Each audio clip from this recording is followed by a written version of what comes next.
Cricket ಜಗತ್ತಿನ interesting ಸುದ್ದಿಗಳನ್ನ quick ಆಗಿ ಹೇಳ್ತೇನೆ ಕ್ರಿಕೆಟ್ ರೌಂಡ್ ಅಪ್ ನಲ್ಲಿ. ನಾನು ಶಾಂತ. ನೀವು ಸುದ್ದಿಯಾನದ ಸಬ್ಸ್ಕ್ರೈಬರ್ ಆಗೋದಕ್ಕೆ ಮರಿಬೇಡಿ. ಮಹಿಳಾ ಪ್ರೀಮಿಯರ್ ಲೀಗ್ನ 4ನೇ ಆವೃತ್ತಿಯಲ್ಲಿ ಆರ್ಸಿಬಿ ಅದ್ಭುತ ಆರಂಭ ಪಡ್ಕೊಂಡಿದೆ.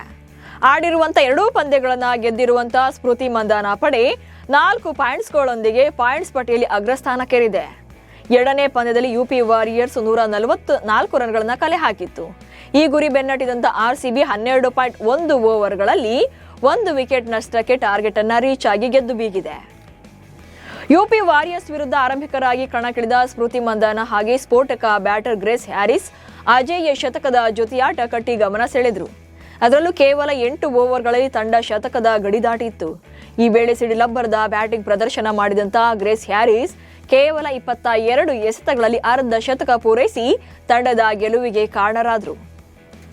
ಆರ್ಸಿಬಿ ಪರ 8ನೇ ಓವರ್ನಲ್ಲಿ ಬೌಲಿಂಗ್ಗೆ ಇಳಿದಂತ ಕನ್ನಡತಿ ಶ್ರೇಯಾಂಕ ಪಾಟೀಲ್ ಪ್ರಮುಖ ವಿಕೆಟ್ ಅನ್ನು ಉರುಳಿಸಿದ್ರು. ಮೊದಲ ಎಸೆತದಲ್ಲೇ ಯುಪಿ ತಂಡದ ನಾಯಕಿ ಮೆಗ್ ಲ್ಯಾನಿಂಗ್ ಅವರ ವಿಕೆಟ್ ಪಡೆದ್ರು.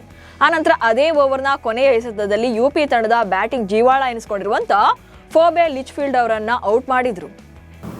ಆರ್ಸಿಬಿ ಪರ ಆಡ್ತಾ ಇರುವಂತ ಇಂಗ್ಲೆಂಡ್ ಆಟಗಾರ್ತಿ ಲಾರೆನ್ ಬೆಲ್ ತಮ್ಮ ಬೌಲಿಂಗ್ ಮೂಲಕವೇ ಈಗಾಗಲೇ ಸದ್ದು ಮಾಡಿದ್ದಾರೆ.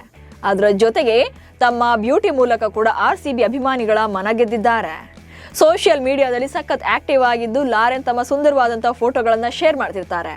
ಲಾರೆನ್ ಬೆಲ್ ಅವರ ಸೌಂದರ್ಯಕ್ಕೆ ಆರ್ಸಿಬಿ ಫ್ಯಾನ್ಸ್ ಕೂಡ ಫಿದಾ ಆಗಿದ್ದಾರೆ. WPL ನ ಮೊದಲಾರ್ಧದ ಪಂದ್ಯಗಳು ಜನವರಿ 17ರವರೆಗೆ ನವಿ ಮುಂಬೈನಲ್ಲಿ ನಡೆಯಲಿದ್ದು 14, 15 ಹಾಗೆ 16ರಂದು ನಡೆಯುವಂತಹ ಪಂದ್ಯಗಳು ಪ್ರೇಕ್ಷಕರಿಲ್ಲದೆ ನಡೆಯಲಿವೆ. ಜನವರಿ 15ರಂದು ಅಲ್ಲಿ ಪುರಸಭೆ ಚುನಾವಣೆಗಳು ನಡೆಯಲಿದ್ದು ಭದ್ರತಾ ವ್ಯವಸ್ಥೆಗಳ ಮೇಲೆ ಹೆಚ್ಚಿನ ಒತ್ತಡ ಉಂಟಾಗುತ್ತೆ ಅನ್ನೋ ಕಾರಣಕ್ಕೆ ಪ್ರೇಕ್ಷಕರಿಗೆ ಎಂಟ್ರಿ ನೀಡಿಲ್ಲ. 14ಕ್ಕೆ ಡಿಸಿ ವರ್ಸಸ್ ಯುಪಿ ವಾರಿಯರ್ಸ್ ಹಾಗೆ ಜನವರಿ 15ಕ್ಕೆ Mumbai Indians versus UP Warriors ಹಾಗೆ ಜನವರಿ 16ಕ್ಕೆ ಗುಜರಾತ್ ಜೈಂಟ್ಸ್ ವರ್ಸಸ್ ಆರ್ಸಿಬಿ ಪಂದ್ಯಗಳು ನಡೆಯಲಿವೆ.